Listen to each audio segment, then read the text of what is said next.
As três pessoas se sentam em três cadeiras centralizadas no centro do palco, ao redor de duas mesinhas que carregam copos de água. Da esquerda para a direita, a primeira pessoa sentada é Tom Farias, um homem negro que possui os cabelos cheios de dreads em tom escuro, cujo comprimento lhe vai até o ombro. Ele traz jaqueta jeans, por baixo uma camiseta estampada em tons de branco e cinza, cachecol no pescoço em tom vermelho e calça caqui. A segunda pessoa é Afonso Borges, um homem branco de cabelos cacheados e barba em tom branco. Ele traz uma camisa preta de mangas curtas estampada com o design do 11º Fliersachá e uma calça em tom cinza escuro. Usa óculos redondos de aro preto. A terceira e última pessoa é Sérgio Abranches, um homem branco de cabelos brancos cacheados e curtos. Ele traz uma blusa de mangas compridas em tom verde musgo e calça preta. Usa óculos redondos de aro preto. Muito obrigado pela presença de todos. Gente, isso aqui é bastante informal.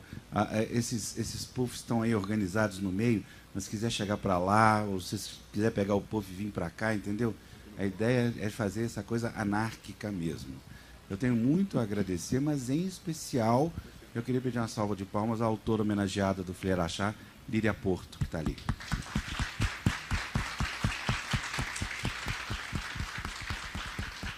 Ela vai me matar depois, que ela morre de vergonha, mas desculpe, Líria, não podia deixar passar isso. Michele Arroio também, curadora de todo o ciclo Patrimônio e Educação, muito obrigado pela sua presença. Nossos parceiros, Léo Cunha, Tino Freitas, toda a equipe sensacional de comunicação e de vídeo, Marco Aurélio e todos vocês, meu querido Toninho ali atrás escondido, que me suporta há 16 anos nesse lugar. Ele até deu um crachá para ele dessa vez. Olha lá, olha que beleza. Vale a pena. Muito obrigado por todos. E agora nós vamos ouvir, antes da gente conversar sobre, a palavra de alguém que eu prezo muito e que vem fazendo a abertura de todos os nossos festivais literários já há algum tempo. Eu queria saudar, agradecer imensamente uma pessoa que nós consideramos, eu tenho certeza que falo em plural, de uma das pessoas mais importantes desse país no campo da cultura, que é o professor Danilo Miranda, diretor do Sesc São Paulo. Ele tem uma palavra para vocês. Danilo Santos de Miranda, diretor regional Sesc São Paulo. Um homem branco cujos cabelos não estão visíveis, pois ele usa uma boina de tom azul marinho na cabeça. Possui barba em tom branco. Ele traz um suéter cinza escuro. É possível ver pela gola que ele usa por baixo uma camiseta de botões. Usa óculos redondos de aro preto. Ao seu fundo, é possível ver uma estante de madeira repleta de livros e objetos decorativos. Da literatura, do livro, né? Em primeiro lugar, trata-se de algo muito especial, o meu companheiro e amigo Afonso Borges, que me convida sempre, e organizador, empreendedor cultural, que realiza tantas ações no campo da cultura, especialmente no campo da leitura do livro, da promoção da leitura do livro. Me convidou, tem me convidado para participar nessa abertura, e eu tenho muito prazer em fazer isso como alguém que administra uma instituição ligada ao campo também da cultura, no sentido da cultura das artes, da literatura, e com isso poder de alguma forma colaborar para essa realização, seja o Festival Literário de Araxá, outros festivais que o Afonso realiza, além de trabalhos que fazemos juntos na cidade de São Paulo, especialmente o Sempre um Papo, que é, digamos, uma atividade que já tem muitos anos de realização e que traz essa marca, né, de buscar o fomento, a divulgação cada vez maior da literatura, do livro,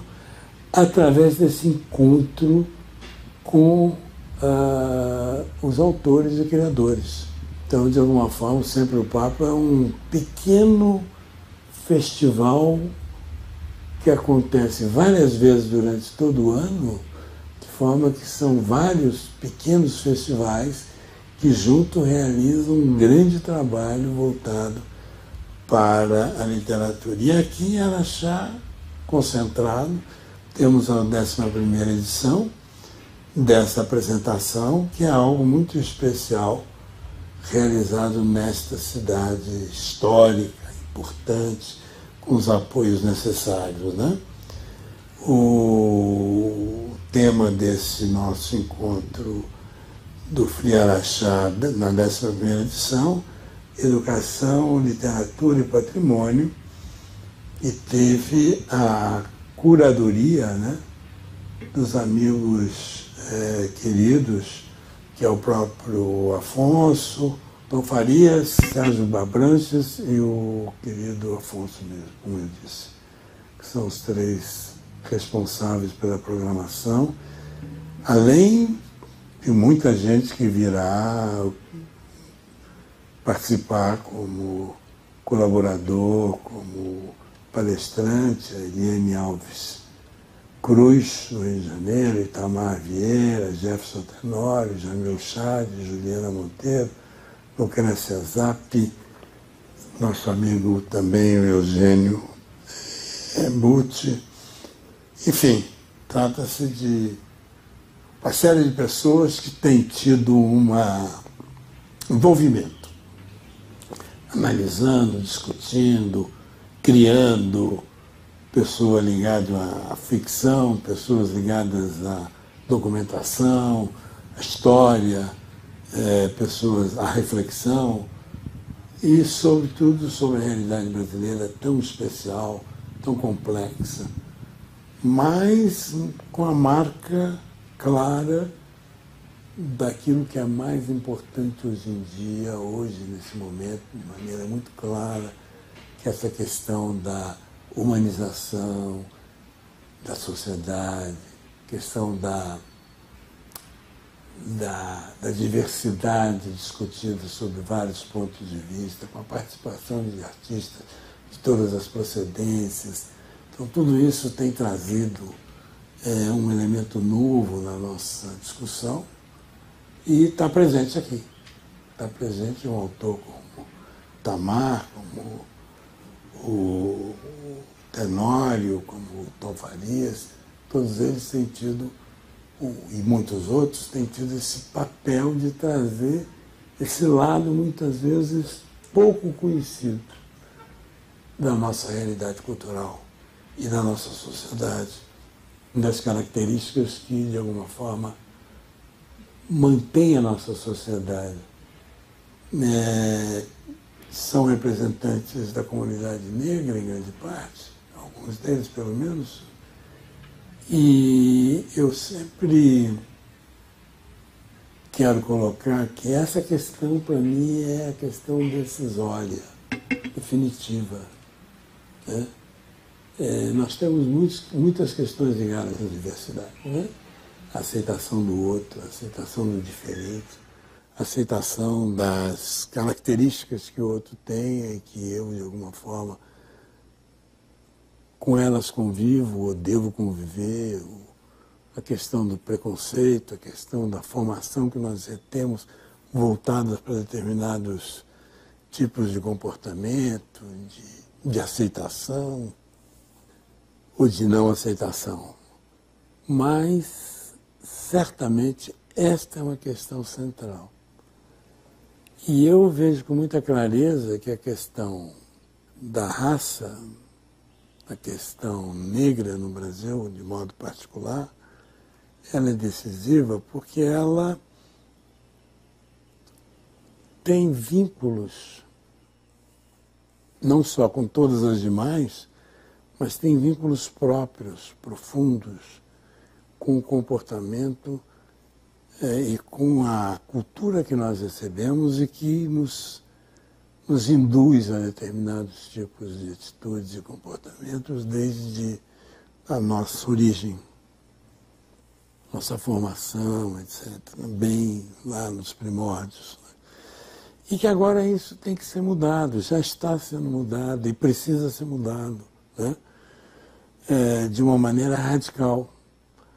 A razão pela qual eu enfatizo isso, essa questão da raça e a questão da igualdade no Brasil como um elemento absolutamente central para a transformação efetiva do país tem a ver, de fato, com a nossa história, com o nosso passado, porque na nossa história nós temos elementos centrais que nos levaram a isso. A escravidão no Brasil foi mais profunda do que em outros lugares, eu diria, porque mais numerosa e mais intensa, digamos assim, onde a formação de um quadro cultural profundo na aceitação ou não, na formação das pessoas de modo geral, juntava isso de uma maneira mais radical, pela quantidade, pela normalidade que se estabeleceu ter diferenças dessa ordem, né? E durante muito mais tempo que nos outros lugares, né?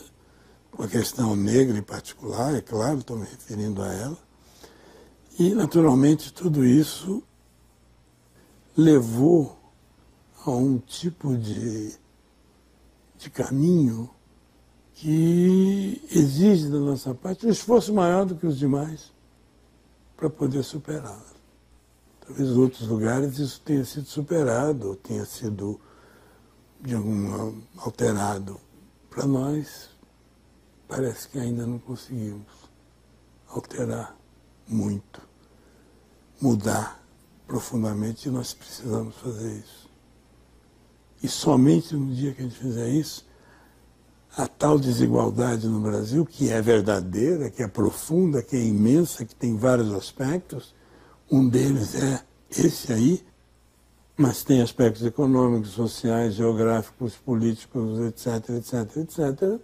A desigualdade, ela ganha um combate, digamos assim, mais profundo se a questão racial for combatida de maneira mais intensa, e isso, de alguma forma, chegar mais longe, né?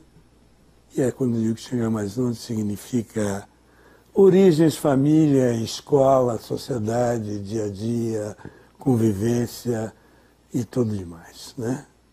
E convicções, e caminhos, etc, etc. A formação cultural, efetivamente. Porque cultura é algo que é a própria vida humana. Quando eu digo cultura é a vida humana, é porque eu estou entendendo a cultura dessa maneira bastante ampla, né? Cultura como universo no qual nós estamos inseridos desde o momento que a gente nasce até o momento que a gente fecha os olhos para sempre. Por que eu digo isso? Porque desde aquele momento inicial até o último momento, nós estamos interagindo com o nosso meio, com as pessoas que estão à nossa volta, em termos de olhares, palavras, comunicações as mais variadas, desde o bebê que tem a mãe ao lado, até o momento em que você também já completou a sua vida inteira e passou por tantas experiências e por tantos modos de entender e ver as coisas. Então, cultura não é apenas as artes, que é uma parte fundamental, importantíssima da cultura, que tem a sua nobreza, sua beleza, seu encantamento, né? Na cultura das artes nós estamos falando de encantamento, e se bem que estamos falando também de provocação, de debate, de discussão, mas tem a ver com essa reflexão que vai acima da questão pura e simplesmente material, usando aquilo que a humanidade vai percebendo e vai transformando e vai mudando, que usa o som, usa a palavra na literatura, ele usa a imagem, usa o traço, usa a cor, e com isso vai ganhando possibilidade de comunicação. E no fundo, é sempre na perspectiva da entrega, da comunicação que nós estamos falando, que a cultura realiza efetivamente, né? Então, nesse caso, com muita clareza, cultura tem esse campo vasto, não é? É a vida do ser humano, no qual nós estamos inseridos, de um lado, no sentido antropológico, tudo que não é natureza é cultura, tudo que é intervenção humana é cultura, e ao mesmo tempo tem esse sentido mais específico dentro do campo, que é a cultura das artes, do espetáculo, da criação humana, da capacidade de transformar, digamos assim, um símbolo, uma imagem, e com isso se comunicar também, etc. Tudo isso eu estou falando por quê? Porque a literatura segue aí também, né? Como uma contribuição importante através da palavra, pessoas que criam. Não a, quer dizer, a literatura é muito vasta, né? Tem desde aquela que é uma história, um relato a partir de fatos, até aquela que é criada, inventada, que é ficção pura, mas que revela sempre alguma experiência, algum tipo de perspectiva que está colocada como um elemento central para nosso entendimento. Então, falar de educação, falar de literatura, é algo que está imbrincado, inserido de uma maneira profunda. Quanto mais lermos, mais a gente tem capacidade de entender o outro. Mas nós temos capacidade de perceber as coisas que o mundo nos oferece à nossa volta, seja para aceitá-las, seja para rejeitá-las. Mas conhecê-las, saber da sua existência, da sua importância, papel que pesam, etc. Muito bem. O Flier-Achá pretende que todas essas questões sejam trazidas, discutidas por muitas pessoas, e naturalmente tudo isso vai ganhar uma dimensão muito especial. No SESC de São Paulo, instituição da qual eu sou diretor já há algum tempo, nós temos essa experiência de lidar com a literatura e com o livro, enfim, de maneira bem objetiva, nas unidades, com pontos fixos, bibliotecas estabelecidas. Temos um trabalho muito voltado para a biblioteca móvel também, aquela que circula em caminhões especiais, levando a nossa contribuição para as comunidades que têm menos acesso, e com isso facilita o encontro com autores e criadores os mais variados, e com todo tipo de literatura também.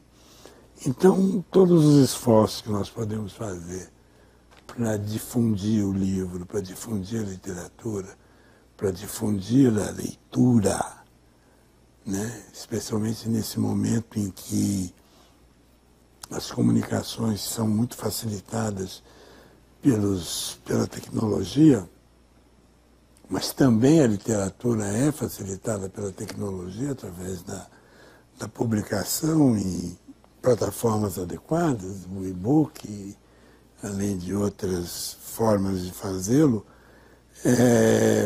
Mas tudo isso significa um esforço, né? E buscar. E não são coisas que de repente acontecem sem uma motivação. Então, a escola tem um papel importantíssimo, as famílias têm um papel importantíssimo, a sociedade, de modo geral, tem um papel fundamental para o fomento da literatura, para o fomento da leitura. Esse encontro com autores, com criadores, certamente colabora imensamente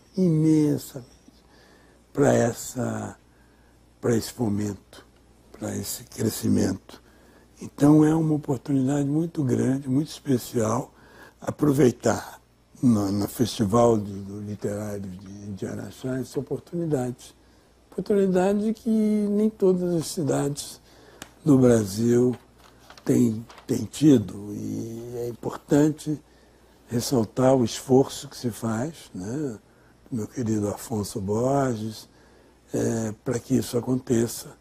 E é importante ressaltar também o apoio que a sociedade local, né, a Prefeitura Municipal, outras autoridades locais, entidades e empresas da cidade de Araxá têm oferecido para poder realizar essa feira.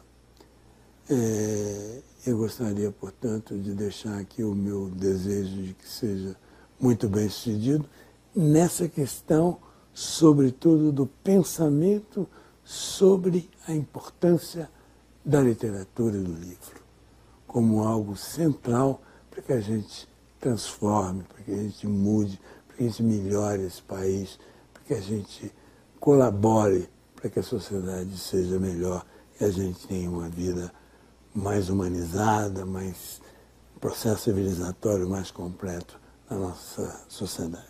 Muito obrigado.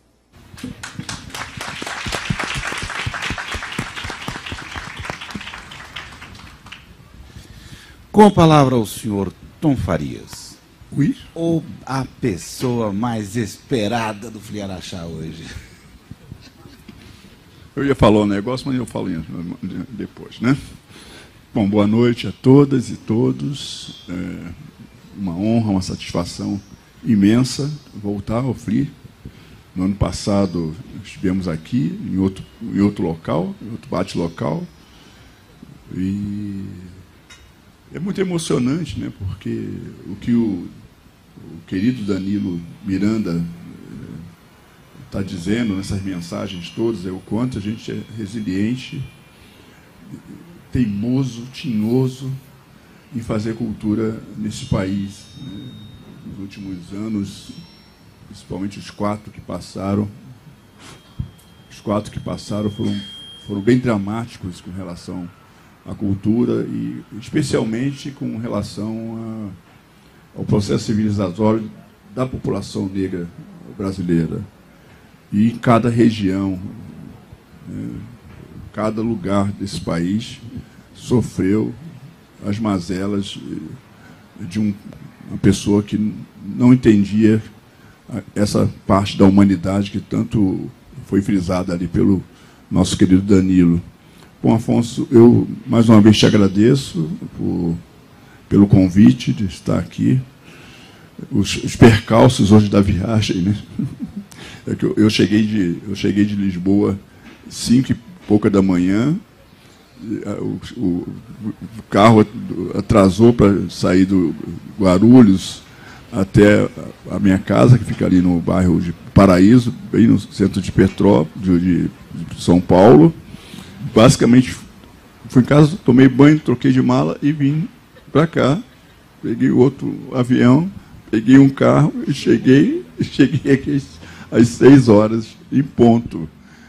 Bom, enfim, eu acho que o festival esse ano promete algo que a gente não conseguiu entregar exatamente no ano passado, em função de que o festival foi parte, né, enorme dele remota, gravadas, alguns outros ao vivo, e depois também o número de autores era bem menor. O Jefferson Tenório está aqui, que foi um autor que a gente teve presente e homenageou, ganhou até uma cerveja com o nome dele.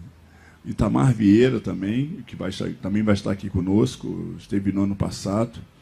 Mas esse ano diferente, a gente vai voltar àquela FLI com todo mundo junto, misturado, conversando, dialogando, trocando, né? Percorrendo essas avenidas, lotando esse pavilhão aqui. Esse pavilhão vai ficar insuportável de tanta gente elegante, quente, bonita, falante, alegre.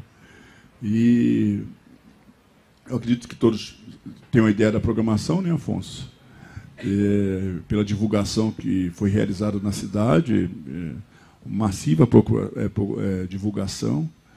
E eu convido a vocês para estarem conosco a partir de hoje, divulgarem para os amigos, trazer os amigos, postarem na rede social, tudo que vocês postarem, marcar o nosso perfil do Free Araxá, saudar o pessoal dos Muros Invisíveis. Ficou fantástica essa ideia do Muros Invisíveis. Não que as outras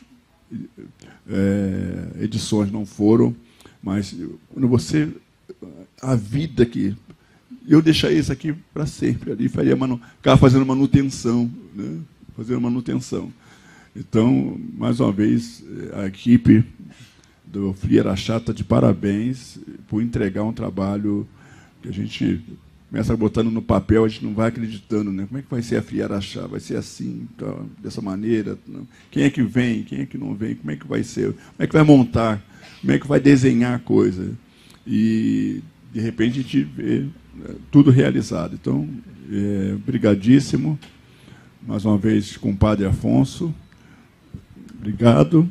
Estamos aqui com esse ilustre amigo também, Sérgio Abranches, que é uma honra ter você aqui nessa parceria de pensar uma FLI humanizada, uma FLI que entrega um produto onde todos sejam contagiados, né, por essa questão da literatura, do livro, quanto é importante essa promoção da leitura no nosso país, e partindo de uma cidade de Araxá para outras cidades mineiras e para o Brasil inteiro. Eu acho que serve de exemplo a sua luta, Afonso. Quantos anos? 37 no total. Não, eu sei os anos todos, só estou te cutucando. Mas a luta do Afonso é um pouco do que o Danilo estava falando, né? É um agitador cultural, um autêntico agitador cultural, e, sobretudo, um agitador cultural honesto, sensível, né? E que se pauta exatamente em olhar as diferenças, tratar os desiguais desigualmente.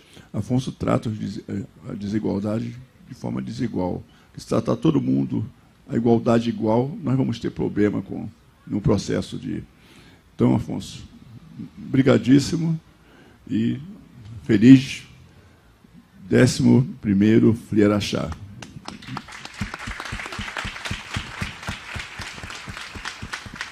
Falando em 11 anos, ele vai odiar isso, eu sei, mas eu não posso deixar de homenagear o senhor Antônio Gilberto. Você já está rindo, né, Gilberto? O senhor Antônio Gilberto, que durante tantos anos dirigiu a CBMM aqui e que, de certa forma, é o responsável por a gente estar aqui. Muito obrigado, Gilberto.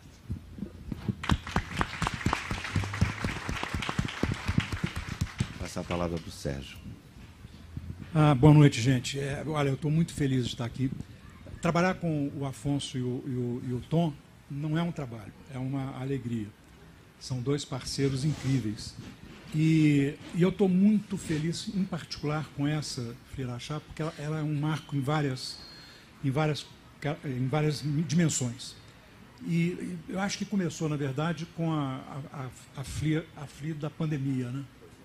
Que a gente conseguiu fazer um baita festival remoto de toda a comunidade lusófona do mundo, né? Trouxemos representantes de todos os países de língua portuguesa e escritores que moram em países que não falam português, mas que são escritores que escrevem português.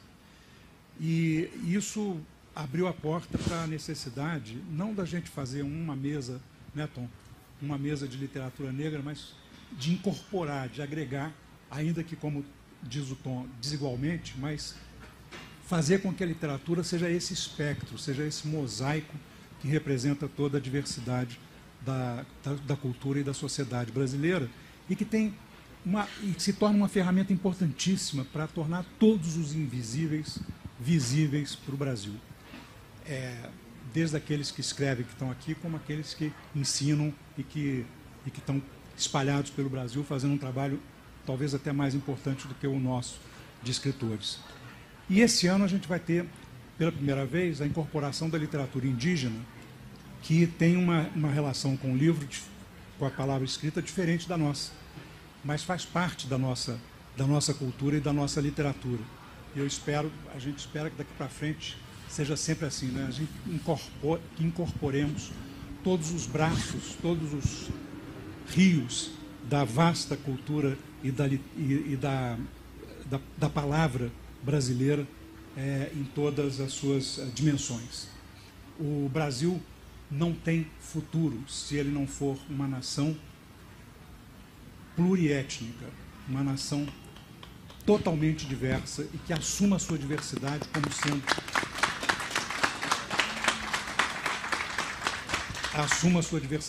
sendo de fato a fonte e da riqueza patrimonial que nós temos de sermos um povo tão criativo, tão diferenciado, e é um absurdo que a gente tenha passado tantas décadas e tantos séculos tratando uma parte grande, na verdade majoritária da nossa cultura, de forma tão brutal e invisibilizando a todos. Esse é um festival espetacular desse ponto de vista, ele vai se ampliar nessas dimensões. Nós vamos eu espero que a gente consiga mostrar, não só para Araxá, mas para o Brasil inteiro, como é viva a cultura brasileira, como são interessantes as pessoas de todas as procedências, de todas as origens, como que o Brasil é melhor quando ele se abre para o seu interior, para o seu âmago, para o seu centro, e não fica apenas na pele, na epiderme dos brancos. É isso, eu estou muito feliz e acho que a gente vai ter um belo festival. Muito obrigado. Afonso, eu só queria deixar, eu acabei deixando passar, você também não comentou, que é a homenagem que nós estamos fazendo ao escritor e poeta Mário de Andrade, que completa agora em outubro 130 anos, se estivesse vivo, né? Com uma bela sessão de lives com personalidades, com estudiosos, com escritores, pessoas que conviveram não com o Mário, mas com os amigos do Mário. E a gente traz uma série de temas importantes, mesclado com conversas, né, fugindo um pouco do contexto acadêmico, mas é um bate-papo sobre Mário de Andrade. Então, eu queria só ressaltar essa ideia do Mário Negro, né, Mário de Andrade Negro. É um assunto muito polêmico, que a historiografia enfrenta, os amantes do Mário enfrentam. Né. Isso aconteceu com Machado. O Machado ficou basicamente 100 anos para ser reconhecido como um autor negro desse país, assim como a Chiquinha, assim como o Lima Barreto era só visto como alcoólatra, né, em si. Ou seja, deixa a literatura importante dessas pessoas para segundo, terceiro plano. Então, a gente está trazendo o Mário nessa homenagem. Eu acho uma homenagem bem justa, e eu tenho certeza que vocês vão gostar do que a gente vai apresentar a partir de amanhã, né? É isso.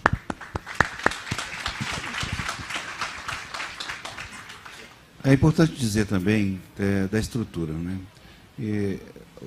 O que há de melhor no país em matéria de transmissão simultânea, de equipamentos, de pessoal para lidar com eles, está aqui representado. São 3 auditórios que funcionam de forma simultânea e transmitindo via YouTube, além do presencial, tudo que a gente está fazendo.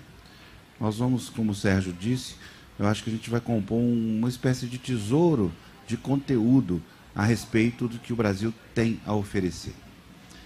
E nesse contexto, puxando, né, o que o Mário de Andrade tem também a nos oferecer relacionado com educação e patrimônio, a Michele fez um ciclo de 12 palestras, não é pouco, não é, Michele? 12 palestras associando a questão da educação e patrimônio com diversas personalidades.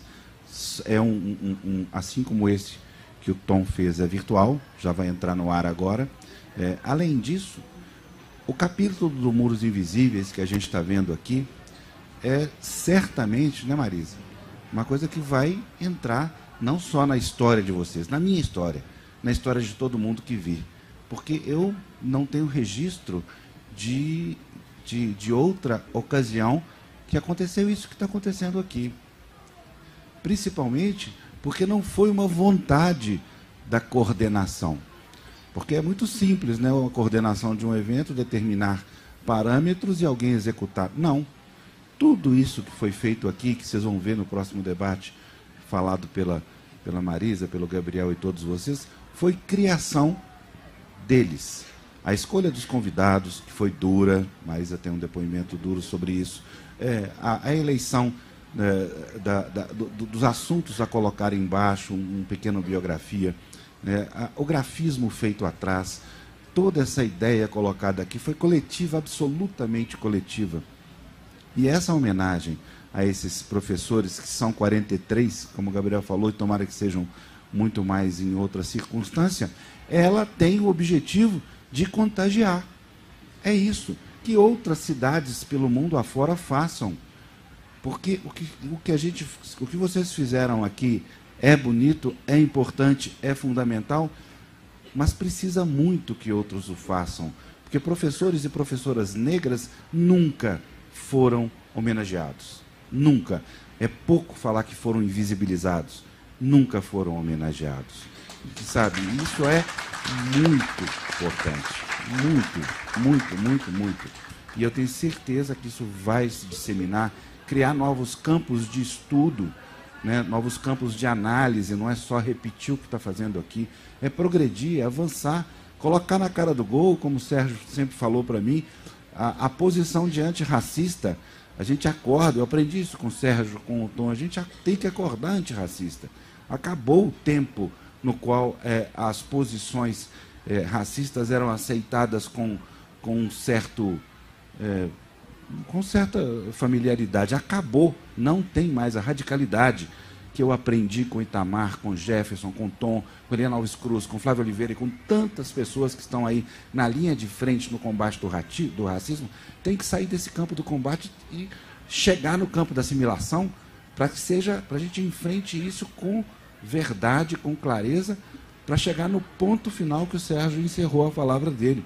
É só encarando essa pluralidade étnica que os desafios a seguir serão superados. Por exemplo, a questão da desigualdade social, por exemplo, a questão da miséria, questões muito mais sérias que estão todas elas obnubiladas, escondidas através da questão do racismo no Brasil. Então aqui fica o meu agradecimento. Muito obrigado.